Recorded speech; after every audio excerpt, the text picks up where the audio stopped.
Radio Universidad de Chile presenta Tras las líneas, conversaciones con Manuel Antonio Garretón, Premio Nacional de Ciencias Sociales. Un programa del Departamento de Sociología y Magíster en Ciencias Sociales de la Universidad de Chile. Muy buenas tardes. Bienvenidas y bienvenidos a Tras las líneas, nuestro programa de los días martes en la Radio Universidad de Chile, el programa del Magíster en Ciencias Sociales de la Facultad de Ciencias Sociales y del Departamento de Sociología de la Universidad de Chile.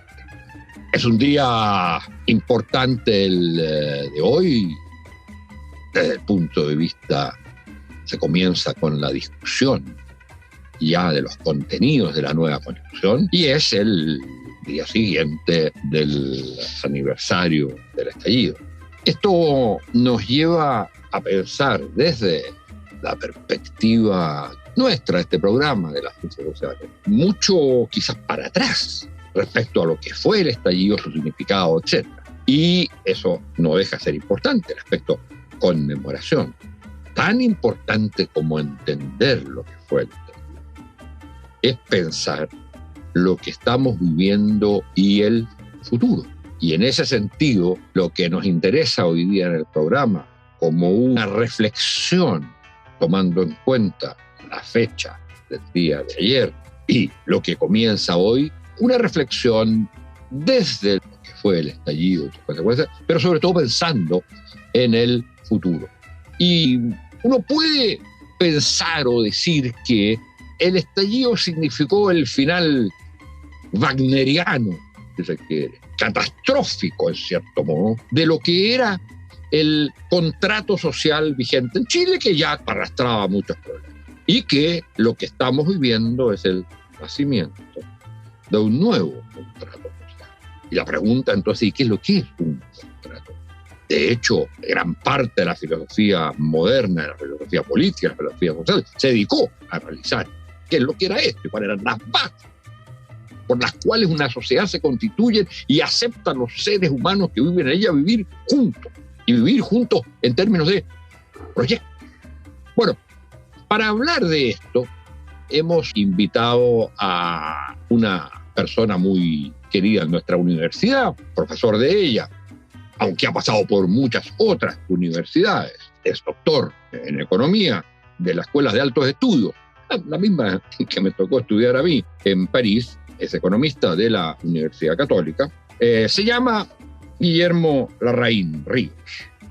Ha sido presidente del Banco del Estado, superintendente de valores y seguros, especialista en el tema para el cual originalmente yo había pensado invitarlo, que era el de las pensiones, el de la seguridad social, y es un activo protagonista del debate en estos días sobre el tema de las pensiones. Pero él tiene, más allá de sus especialidades como economista, tiene una preocupación intelectual por el modo como las sociedades se organizan, por el papel que juega el Estado en eso, por el modo como se relaciona con la ciudadanía.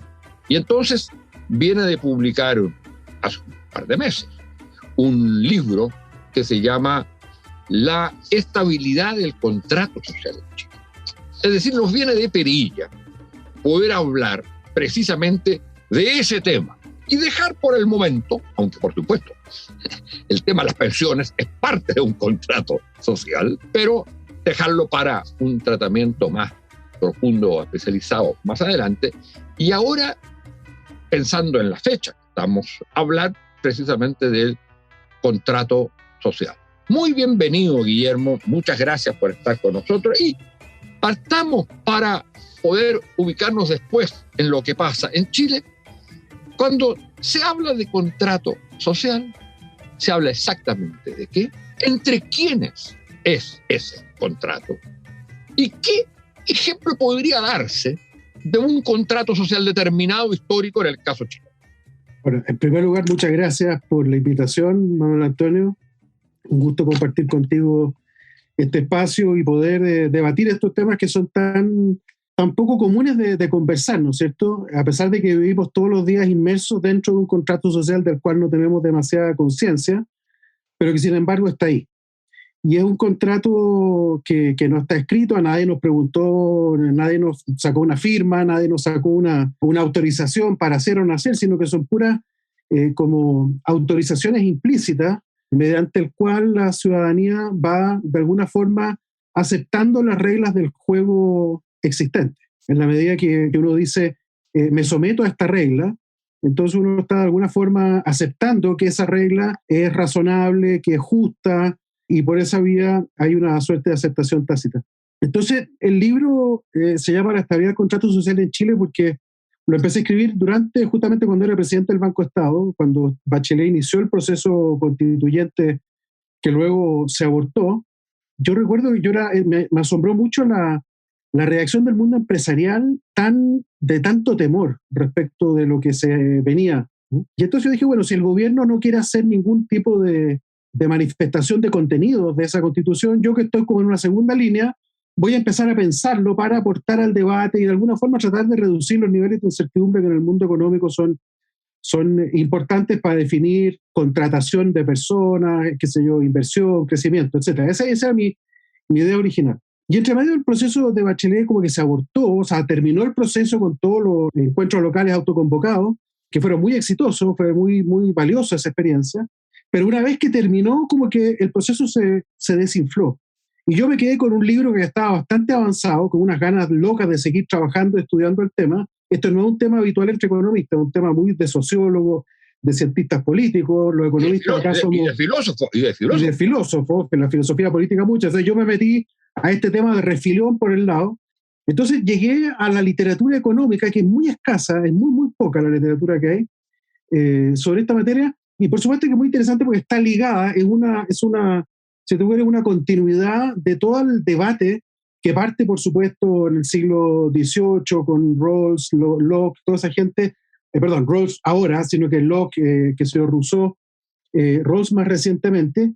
Mucho de la literatura en economía en esta materia es literatura anglosajona, básicamente como Rousseau y Kant entran, pero fue muy marcada por la literatura de Rawls de los años 70 y posteriores. Y entonces a lo que uno llega a eso es a esta idea, ¿no es cierto?, de que como no existe tal cosa como un contrato realmente escrito, formal, lo que hay son simplemente interrelaciones de personas, como tú decías, que simplemente nos encontramos que es razonable someterse a una cierta cantidad de reglas del juego que son preexistentes a nosotros mismos, pero que estaban, y que nos sometemos a esas reglas y a la forma como esas reglas evolucionan.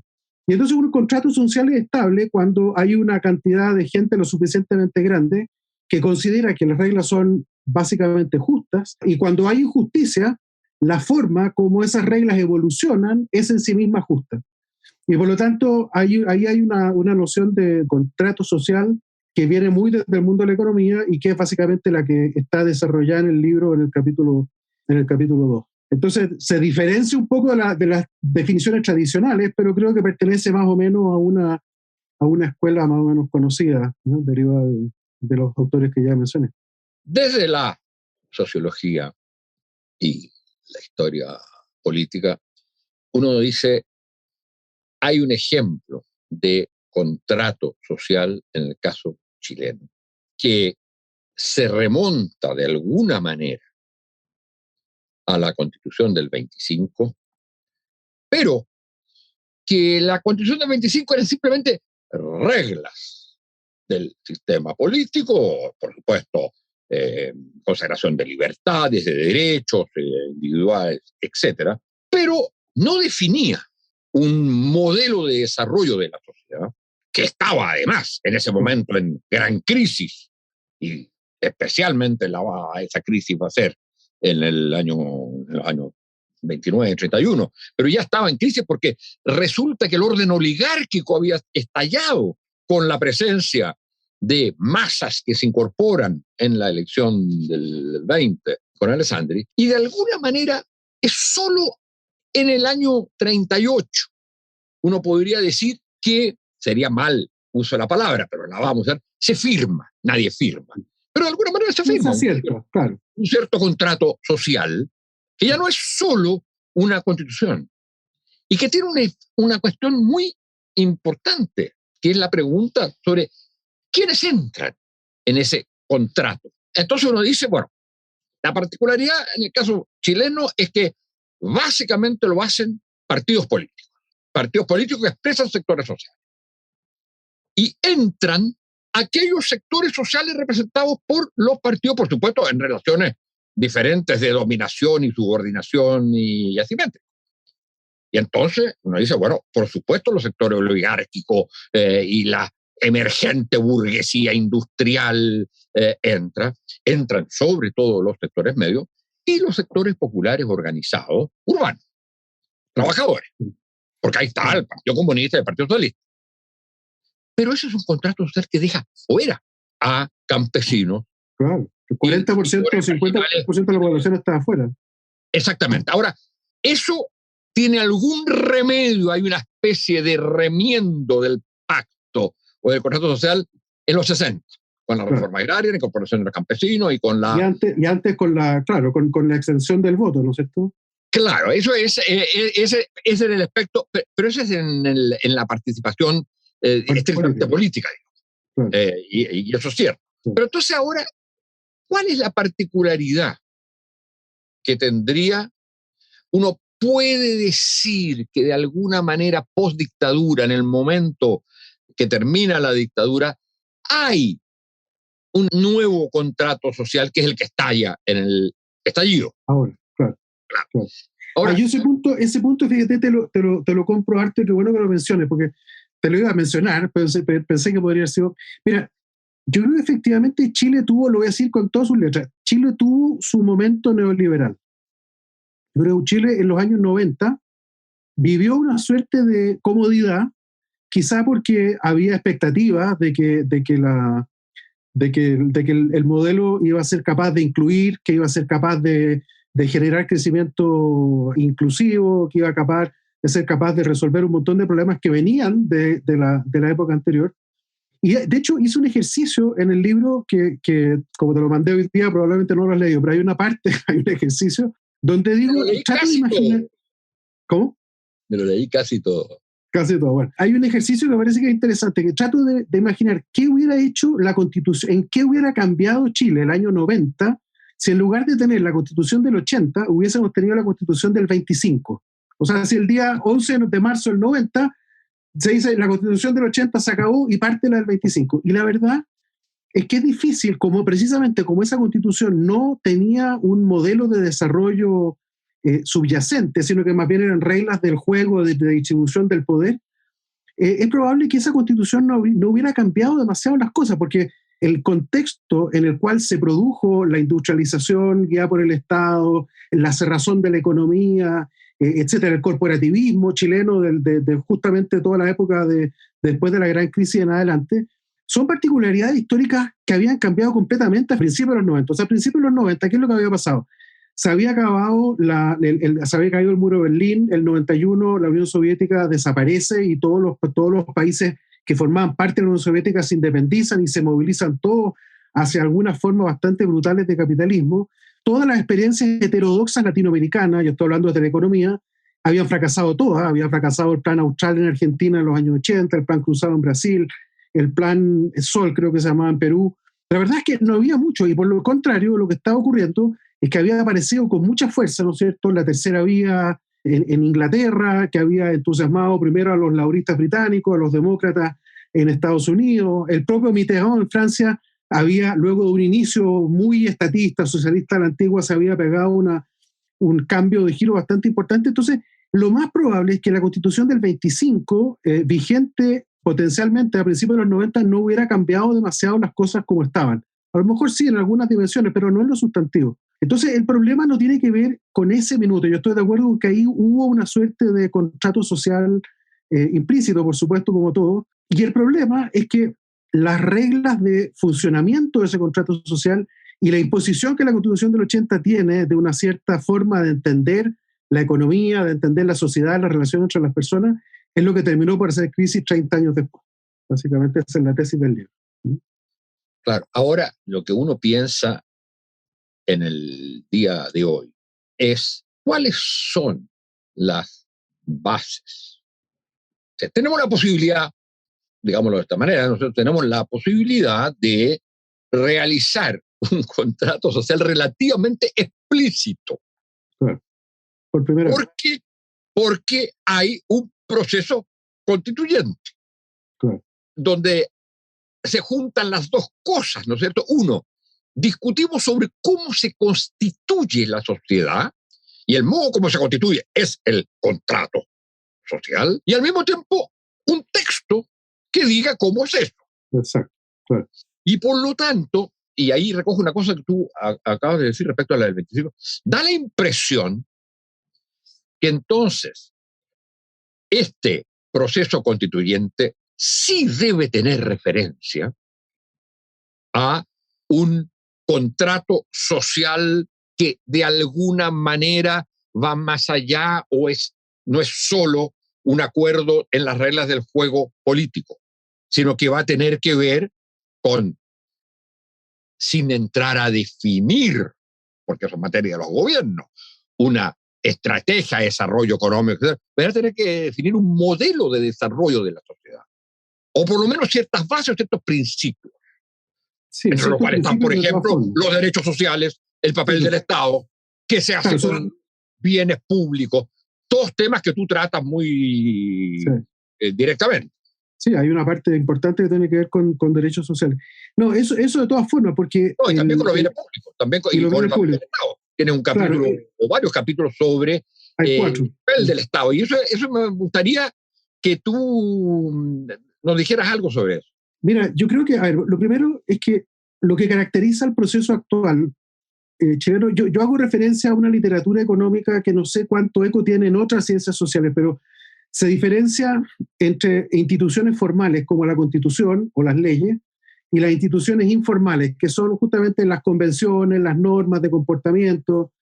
Yo entiendo que eso tiene algo que ver, que viene desde la sociología, pero no te sabría decir exactamente con mucha certeza de dónde, pero en economía se utiliza mucho, hay al menos un premio Nobel que desgraciadamente falleció hace un par de años, pero que lo desarrolló mucho, que es Douglas North. Entonces, lo que tiene el proceso constituyente es que la institución formal de la constitución que va a ser escrita está en un diálogo íntimo con las instituciones informales de la sociedad. Eso en los procesos previos no, porque era la constitución del 80 el caso como paradigmático, ¿no es cierto? La escriben, no sé, 14 personas sentadas en una sala, que eran todos hombres, que todos venían más o menos del mismo medio social, había muy poca disidencia, a pesar de que tengo una historia muy divertida de lo que pasó en una de esas sesiones, pero te lo puedo contar en otro minuto. Y eran todos de derecha, además eran todos de derecha. Eran todos de derecha, pero habían los radicales, y entonces los radicales le agregaban su picardía al debate, y hay demócratas cristianos también, ¿o no? ¿No estaba Enrique Evans? Estaba Enrique Evans, creo, sí. Bueno, pero el asunto es que esos señores que estaban redactando un texto formal, no tenían en realidad relación con las instituciones informales existentes en la sociedad. Había un divorcio. La Convención Constituyente no tiene divorcio, al contrario, tiene como un matrimonio entre lo que va a surgir, entre ese texto legal que va a surgir y las instituciones informales, la forma como nos relacionamos, las cosas que creemos, etcétera. Entonces, yo creo que si no, las instituciones formales no van a tener legitimidad. Eso no van a tener legitimidad, justamente. Antes se aceptaba eso porque también uno no tenía claro, la gente no tenía claro que tenía derecho a que sus creencias formaran parte del contrato formal. Hoy día esa cuestión es imposible, plantear que vamos a escribir algo que no tenga sustento en la sociedad. Antes sí, antes era otros niveles de autoritarismo, no solo el año 80 en dictadura, sino que también en los años anteriores. Hay que recordar que para el 25 el padrón electoral era reducido, digamos, era todo muy distinto, y para qué hablar antes. Entonces, yo te diría que la gracia es que ahora va a haber una sintonía mayor, y por lo tanto es bien importante lo que de ahí pueda surgir. Efectivamente, tienen que surgir cosas nuevas. Por ejemplo, en el ámbito de la seguridad social. A mí el tema de la seguridad social me parece que es como el corazón del contrato social, es donde se queda más claramente expresada la interrelación de todas las personas, ¿no? Los débiles con los más fuertes, los sanos con los enfermos, los jóvenes con los viejos, los educados con los no educados, los empleados con los desempleados. Ahí se produce la mezcla de todas las cosas para las cuales uno aspira al contrato social. En la lógica de Rousseau, uno se somete a la voluntad general para obtener algo. Y ese algo es protección, él habla un poco del estado de la naturaleza, pero es protección contra cosas que te pasan. Me enfermo, yo quiero que el sistema esté organizado para que yo pueda tener cobertura frente a la enfermedad. Viene una crisis y estoy desempleado, tener una cobertura. Entonces, es el estado de bienestar el que permite, de alguna forma, organizar bien todo eso. Yo creo que ahí va a estar, creo yo, una buena parte del corazón del nuevo contrato social, que va a tener que hacer un esfuerzo porque es tanta la carencia que existía en la institucionalidad actual del concepto de obligaciones recíprocas, que me parece que corremos el riesgo de irnos al extremo donde se piense que todo es obligación recíproca y no hay, digamos, la necesidad de supervivencia de cualquier contrato social de participación y contribución, que también es la otra cara de la moneda, ¿no es cierto? Obligaciones recíprocas, o sea, obligaciones y derechos, ¿no es cierto? Yo tengo derechos, pero también tengo que tener obligaciones, y esa parte me temo que puede estar un poco, mirar menos por el debate. Esperemos que ahora que se inicia, porque estamos recién empezando, se le dé cabida también a esta segunda parte, porque es muy crucial para que los contratos sociales sean estables. Tiene que haber reciprocidad tanto en derechos como en obligaciones. Al menos en dos aspectos. Uno, el clásico de los impuestos, pero el otro, el del voto. Sin duda. Es decir, el voto obligatorio, a mi juicio, es de la esencia de un sistema democrático. Y en los países que no existe voto obligatorio, la tradición ha hecho que esa obligatoriedad esté internalizada. A la gente no se le ocurre no ir a votar, porque es su deber. Y en cambio en los países, y es más, en los países latinoamericanos, la idea del voto obligatorio era precisamente para evitar el predominio y la manipulación que hacían los sectores oligárquicos con el sistema político. Ahora, tú hablas en el libro, le das una enorme importancia porque es el lugar donde se expresa el contrato social, es decir, el modo como la sociedad va a organizarse y cómo los individuos en ella contribuyen, al mismo tiempo son protegidos y, por decirlo así, se junta una cosa muy difícil de juntar: la individualidad, la subjetividad, el deseo de felicidad y la participación en una sociedad, en una colectividad. Y ese lugar es de alguna manera el Estado.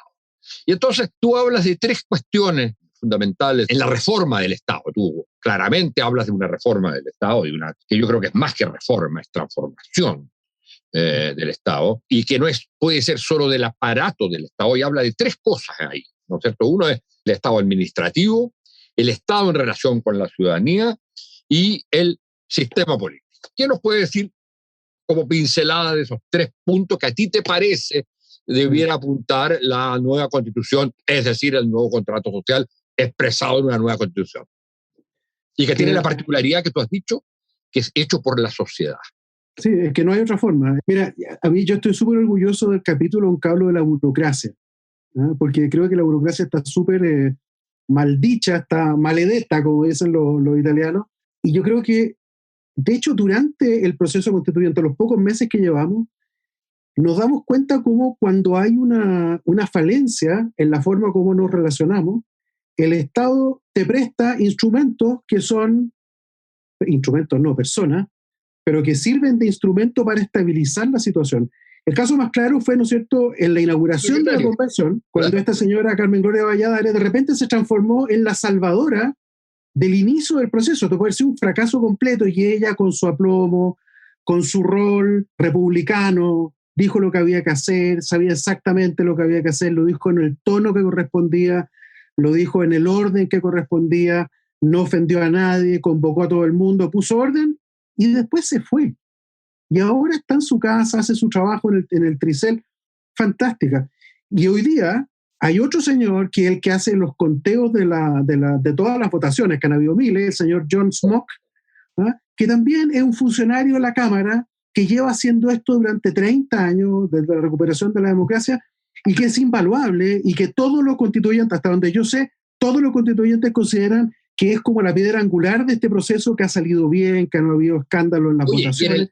Y en el sistema de salud pública, o sea, la pandemia, si no hubiéramos tenido lo que se había ido acumulando y generando en el Estado, claro, al cual el presidente no recurrió como cuando debía haberlo hecho, digamos, ahí hay otro ejemplo de lo que tú estás señalando. Hay otro ejemplo. Entonces, yo diría que hay que rescatar. A todos nos carga la burocracia, me da lata que la burocracia te maltrate, etc. Yo creo que a nadie nos gusta, pero sí creo que hay que reconocer que la burocracia puede jugar roles importantes. Y fíjate que en el capítulo de la burocracia me di el tiempo un poco de estudiar la burocracia alemana, la francesa, la norteamericana, y es interesante cómo el desarrollo burocrático alemán, uno de los objetivos que tenía de parte de la burguesía alemana, era limitar el poder del Kaiser, porque el Kaiser era todopoderoso. El Kaiser tenía facultades para declarar la guerra, no podía manejar el presupuesto. Entonces, la forma de quitarle poder al Kaiser era tener un Estado burocrático impecable, con reglas bien establecidas, y de ahí nace en lo que posteriormente fue el Estado beberiano. Entonces, yo creo que pensar en que para tener un Estado, un contrato social estable, necesitamos una piedra angular, una piedra así sólida,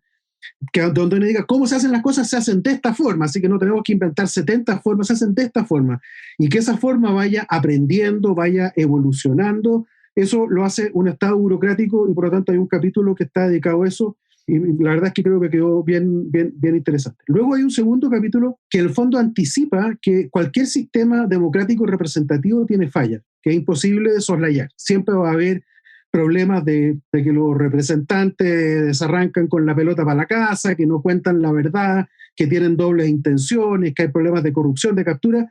Eso lo sabemos. Entonces, el segundo capítulo dice cómo hacemos, en la última parte del libro, cómo hacemos para que llegue a la plaza pública, al espacio público, llegue información que sea útil para que la democracia funcione bien. La última parte del libro. Dado que sabemos que va a funcionar mal si no hacemos nada, ¿qué hacemos antes? Y entonces ahí hay toda una discusión, por ejemplo, respecto de los consejos económico y social, que no han funcionado bien. La evaluación que yo logré percibir de los consejos económico y social es que no han funcionado bien. Hay una discusión de otras formas de mejorar la información que llega a la plaza pública, y hay una discusión sobre democracia directa que me parece a esta altura que es bastante inevitable. O sea, Chile va a tener que buscar formas de establecer mecanismos de democracia directa que permitan que cuando ocurra, cuando sea necesario, la ciudadanía pueda tomar de alguna forma la iniciativa cuando vea que la democracia representativa no está funcionando. Y ahí yo hago una diferencia respecto a los instrumentos de democracia directa, que es una diferencia un poco bien como de la concertación, si lo querés, en el sentido que diferencio los instrumentos de democracia directa en dos tipos. Uno, los que son los promotores del control, y otros, los que son los promotores del consenso. Por eso le digo que podrían llamarse de la concertación. Y yo digo que hay claramente que promover aquellos instrumentos de democracia directa que sean promotores del consenso. Y hay toda una lógica de por qué los instrumentos de democracia directa, promotores del control, son indeseables. Entonces, propongo básicamente cosas como la iniciativa popular de ley. A nivel local, muchas de estas cosas, qué sé yo, presupuestos participativos, iniciativa popular de ley en el ámbito más legislativo nacional, etc. Entonces, ese es el segundo capítulo que está dedicado a ponerse el parche antes de la herida, porque sé que lo que viene al final es imperfecto. Entonces, entregar instrumentos. Y lo tercero, entonces, es una discusión sobre el régimen político, que ahí básicamente lo que plantea el libro, pero que ya de alguna forma he ido cambiando de opinión, porque ese capítulo lo escribí hace como 2 años y la pandemia no me dejó corregirlo mucho, pero básicamente la idea es de avanzar alejándose del presidencialismo a formas más cercanas al parlamentarismo, y ahí hay toda una propuesta de cómo se puede avanzar.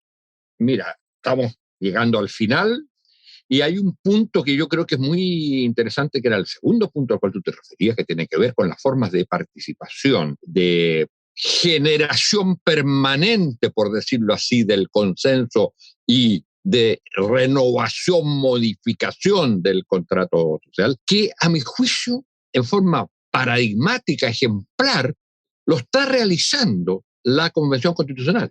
con todo el sistema de participación que ha generado y que se va a generar, digamos, con las posibilidades tanto intermediarias de plebiscito, dirimente, pero sobre todo con forma en que toda la gente puede, el que quiera dar una opinión, la va a hacer llegar, van a haber grupos, van a haber los mismos constituyentes desplazados en el territorio.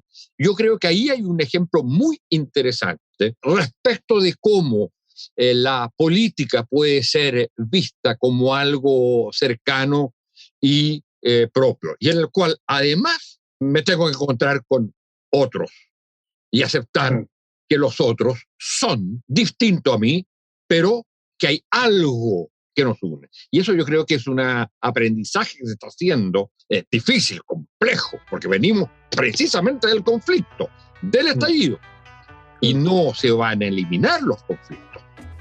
Pero la manera como los tratemos es lo que vamos a aprender en este proceso constituyente. Bueno, muchas gracias, Guillermo, por tu presencia acá y espero que tengamos otra ocasión de ver. Gracias a ustedes, señoras y señores auditores y auditoras.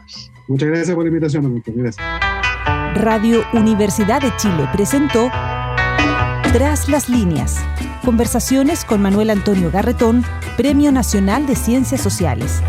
Un programa del Departamento de Sociología y Magíster en Ciencias Sociales de la Universidad de Chile.